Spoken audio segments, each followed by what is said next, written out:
Hi, this is Rick Harsh, uh, editor of Corona Samizdat and writer. Um, and on April 24th, Corona Samizdat is going to be 2 years old.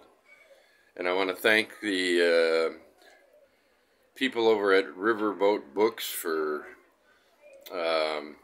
dissembling and not fessing up that they didn't have the money to publish my books, so that I had to, in a panic, publish The Manifold Destiny of Eddie Vegas, which Chris Villa was reviewing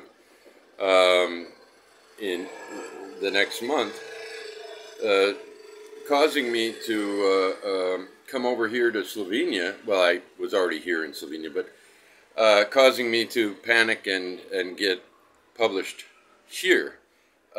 This and my beloved baseball book, which not many people have bought but has had terrific reviews, Walk Like a Duck, a season of Little League Baseball in Italy. And as you see, this Staranzano duck, my son, is ducking a fastball. Look at the size of that catcher.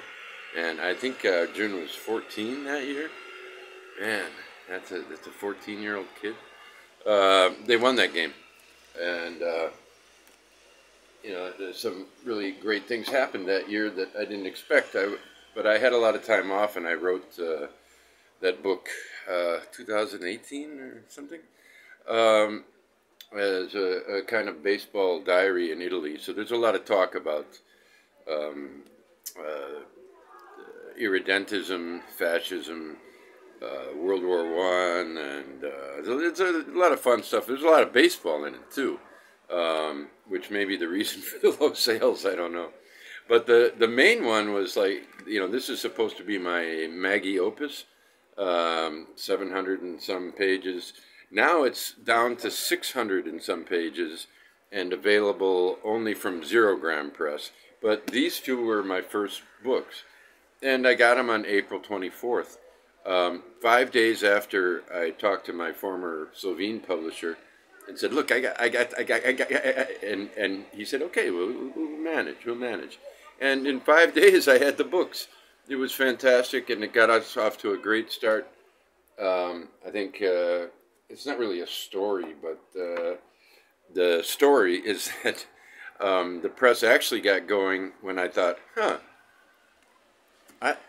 I can publish David Vardaman, one of the best writers that no one ever heard of, and now some people have. All of his books have artwork from an Ukrainian painter who lives just down the island from me, in Isola. It's not actually an island either. It's a former island. I'd like to make it an island again. David Vardaman has a new book coming out in the fall, we think, and so that's really good news for everybody. I'm not sure, I want to talk about the press a little bit, maybe, but I also want to talk about running a press, how much time it takes, and being a writer at the same time. Last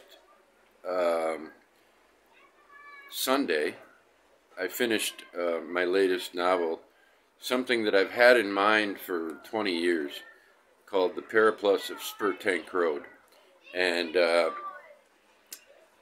it was my colonialism, of course, colonialism book, my novel about colonialism in India.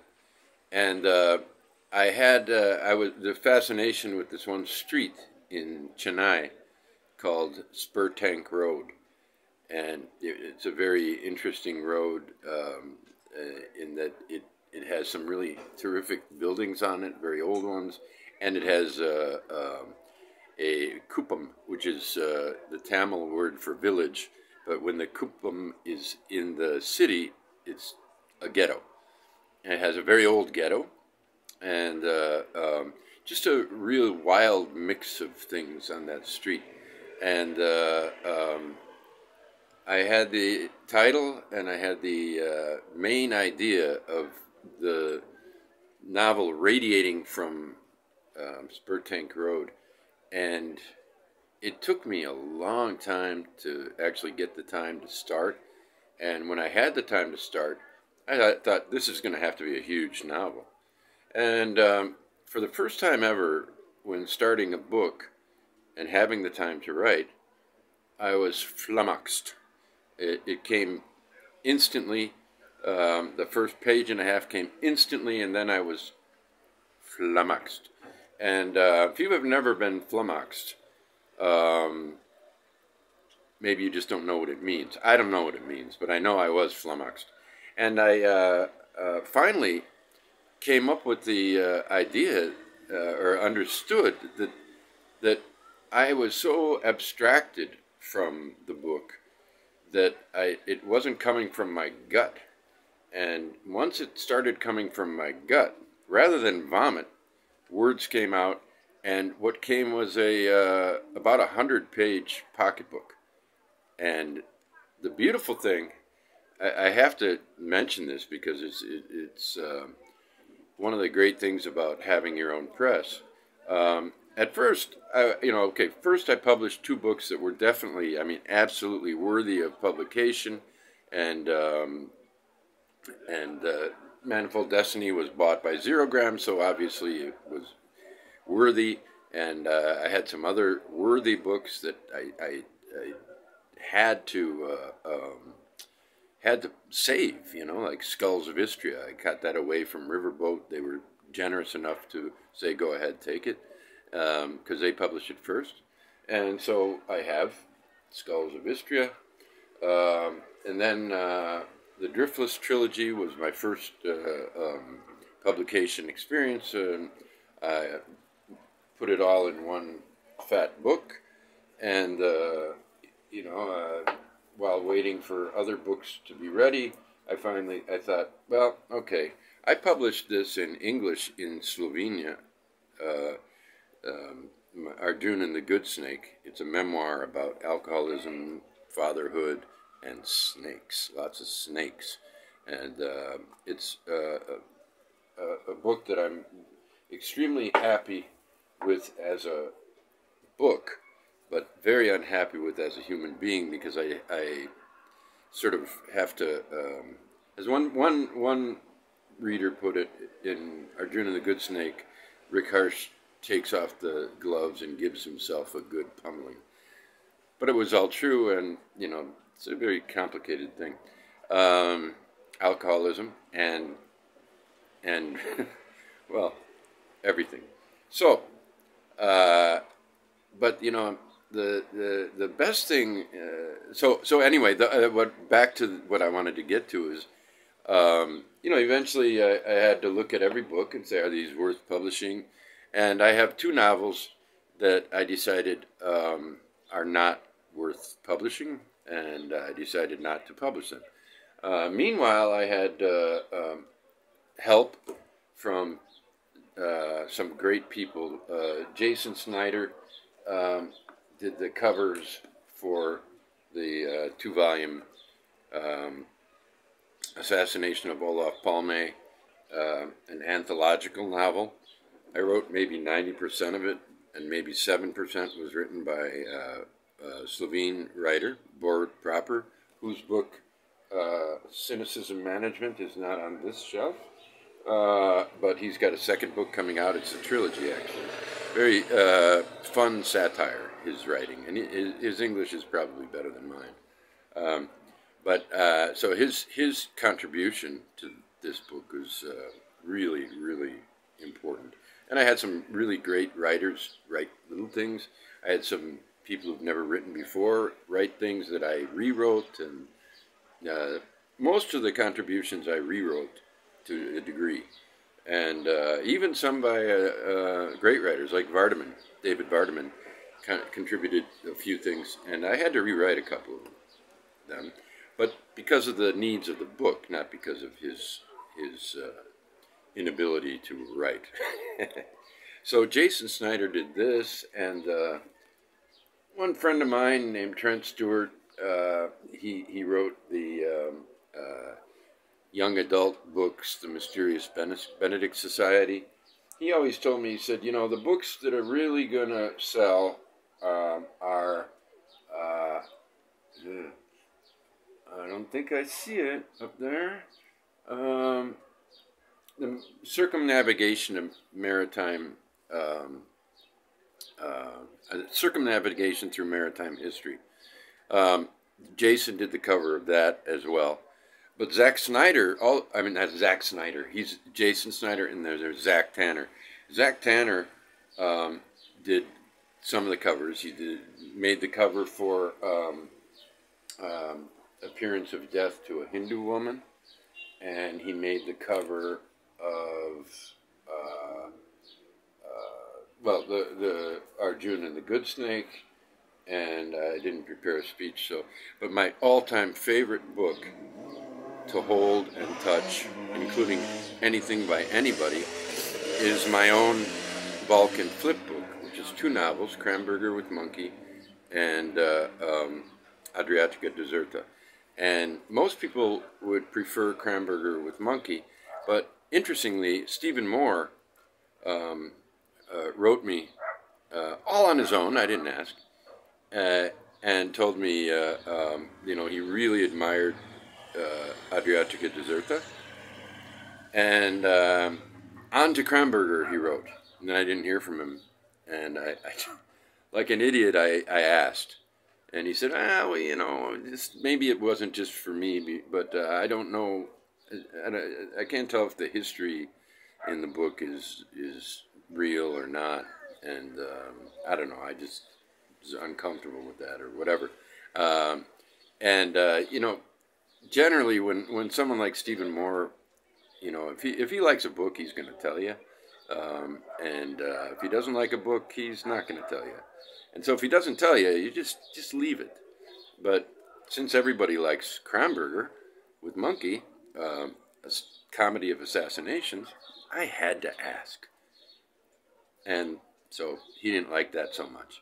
So, that's a problem with a flip book. If I do another version, it'd be great to have Stephen Moore's name on here. But how can I put Stephen Moore's name on a book that includes one that he didn't like? So I can't use it. But the main thing is that Zach came up with the most brilliant design, and my favorite book of all time that I like to play with. And I don't know if everybody does this, but I like to play with books. And so that one's my favorite. But another thing about having a press is there's a lot there's a lot of stuff that a publisher should do. But I don't do. I don't proofread. I don't edit generally. And I even don't, I don't read the books that I publish in most cases until after they're published, which is leading me to another theme of this verbal logorial tractatus. Mark Douglas's book of poetry. I saw one poem that he wrote on Instagram, and maybe it was just a fragment, but I thought, God, I wonder, that's really good, So I asked him, have you ever published a book? And he said, no. Well, you want to? And he said, sure. And it's, I saw the first review of it yesterday, and it was a great review. And I'm really enjoying it, but I'm enjoying it while reading Pessoa, again, for, like page here, page there. And the same with him. I'm on page 25 of his book. You're supposed to read poetry slow.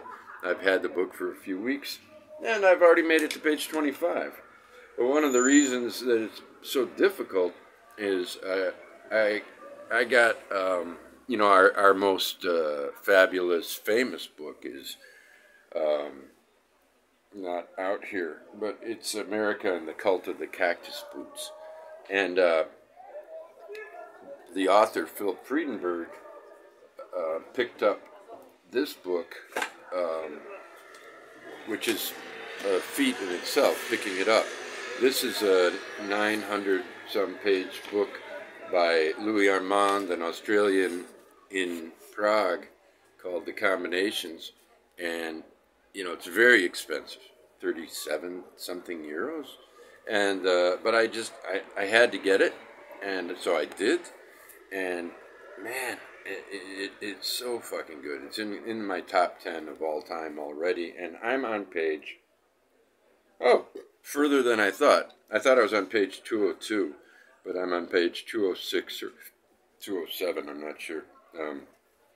Why did I stop there? Because in the meantime, I have a great friend who translated Roberto Arlt's The Flamethrowers, Larry Riley. And he has said a lot about Haldor Laxness, so I decided, I went through the Laxness books and I got this one. And so far so good. I'm on page 33. So those two books are in the, I don't know, what do you call it, the reading now and then list. And then I you know, I'm a little critical sometimes of presses, you know, and I thought, you know, when this book came out, Abel and Cain by Gregor von Retzuri, I thought, what the fuck, man? I have the very, very big book, The Death of My Brother Abel. And I thought, why are they calling it Abel and Cain?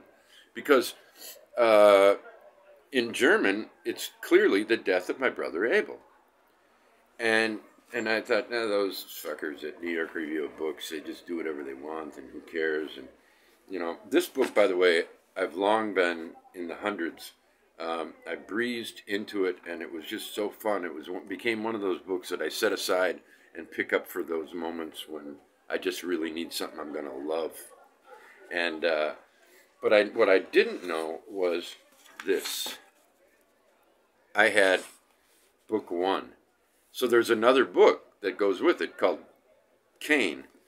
And so that's why the Abel and Cain. And then I decided, okay, well, I guess I got to get the whole thing. And I'm just dying to read it. I compared translations, and it turns out that the biggest difference is that this one has more typos. So the translation is exactly the same in probably most places, because the same guy translated it. It says translated from the German by David Dollenmeyer, Joachim Neugroschel, and Marshall Yarborough. But Neugroschel translated this one. So maybe the other two guys translated Cain, or they all three did. I don't know. But in this volume, The Death of My Brother Abel goes to page... Cain was translated by David Dollenmeyer. Okay, so 675 pages of Death of My Brother Abel, and then Cain is another nearly 200 pages. So there's this to read also on that list, and then I started thinking, you know, I gotta be reading more. But what comes in the mail? A self-published novel called A Bended Circuity by Robert Stickley. And I'd been in contact with him. He was trying to get funding for his book, and it didn't work. And there was just this sense somehow that this was a really, really good book. I don't know why. I read nothing of it, but I just had the idea that this is really an important book. And he's never been published before. And but there was some gravitas that radiated from his continent to this one. And so he published this to pass out. He wanted to, you know, he'd been working on it for a long time. And I decided to set all these other books aside until I finished this, which is a very closely written 637 pages. And it probably has about the word count of The Manifold Destiny of Eddie Vegas. And so when we print it, it's going to be, it's going to have a better cover because we're going to have Zach Tanner do it. And it's, I've read these, what, 38 pages, did I say? Yeah, 38, 39.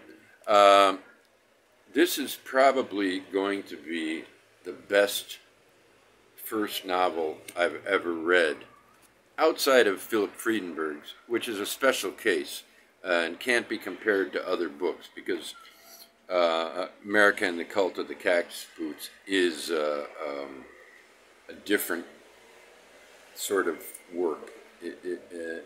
But in terms of a standard giant novel, this guy's prose is it's slow going and gorgeous, just gorgeous, and sneaky funny in some cases so far. And I am going to read this before anything else, even though I normally don't do that. With I don't know why I'm doing it. As a matter of fact, I may talk to him and say, "Can I not do it until we publish it? Because then I can read other things." Is what I became so desperate to have something I actually would read and finish. It has long been past due that I read Clarice Lispector. And so I got her complete stories. I've just told you about buying books. That's more than I usually buy in a year. But I picked up her complete stories, and so far, you know, I've read 1.5, and I can already tell, you know, what's coming as she grows up, grows older. I mean, she's grown up in the first one that I think she wrote when she was 20. You can tell that's a different voice from what you normally get. I'll be right back. No, let's come with me. Come with me. Because what I wanted to do is talk about, you know, okay, I mean, if I talked about the press, it's the anniversary. The greatest accomplishment of our press was not Philip Friedenberg's America and the Cult of the Cactus Boots, because that was such a fortuitous convergence of circumstances that I can't say that we accomplished it. But my greatest accomplishment was reading Stephen Moore's extraordinary chapter from My Back Pages about Chandler Broussard, and thinking, oh my God, how did I miss this author, Chandler Broussard? And